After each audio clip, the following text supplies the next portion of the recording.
কেমন লাগলো এখানে? আরে বলছি আসো ভাই, যোগ কি যোগ, বাপরে যোগ করেছি। হ্যাঁ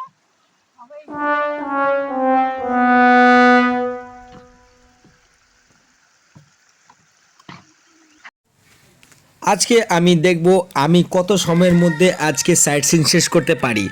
তো হ্যালো বন্ধুরা, আজকে আমি আছি ডুয়ার্সের এক খুবই নিরিবিলি জায়গায়। জায়গাটার নাম হলো সুনতালাখোলা, যেখানে আমি গতকালকে আসছিলাম। আজকে এখান থেকে বেরিয়ে যাব নেওড়া জঙ্গল ক্যাম্পে।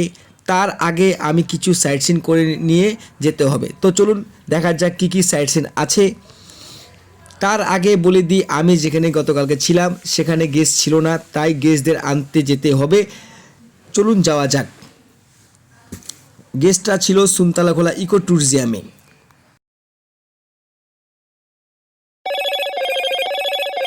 হ্যালো মোটো।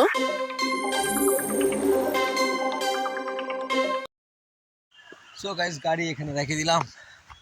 আমার গেস্ট আপনার সুলতালাকলা হ্যাঙ্গিং ব্রিজ। ওই যে গেস্ট আসা শুরু করলো লাগেজ নিয়ে। এটা হ্যাঙ্গিং ব্রিজ সুনতালাকলা ইকো ট্যুরিজমের। এখানে আপনার খুব নিরিবিলি জায়গা। গেস্টটা খুব হ্যাপি এখানে, কিন্তু প্রচণ্ড যোগ আছে এখানে। কেমন লাগলো এখানে? আরে বলছি আসো ভাই, যোগ কি যোগ, বাপরে যোগ করেছি। হ্যাঁ আমরা এই জঙ্গলে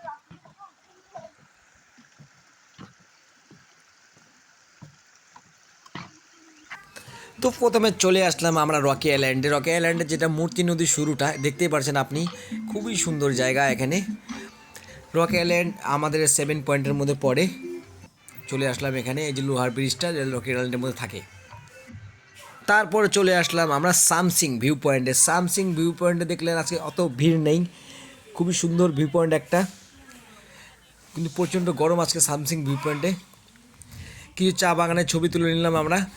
গেস্ট ডিমান্ড করলো যে আমরা যখন শেষ হবে আমাদের ট্যুর সাইট সিন করা আর কি, তারপরে আমরা অল্প মূর্তি রিভার সাইডে যাব, দেখব কেমন জায়গাটা। এরপরে আমরা চলে আসলাম আপনার নেওড়া জঙ্গল ক্যাম্পে। এখানে পার্টি ড্রপ করে দিয়ে আমি যাব সোজা মূর্তিতে থাকবো। আজকে মূর্তিতে থাকবো, কালকে আবার আসবো গেস্টদের পিক আপ করে নিয়ে। আমি সোজা এনজিবি ড্রপ করব।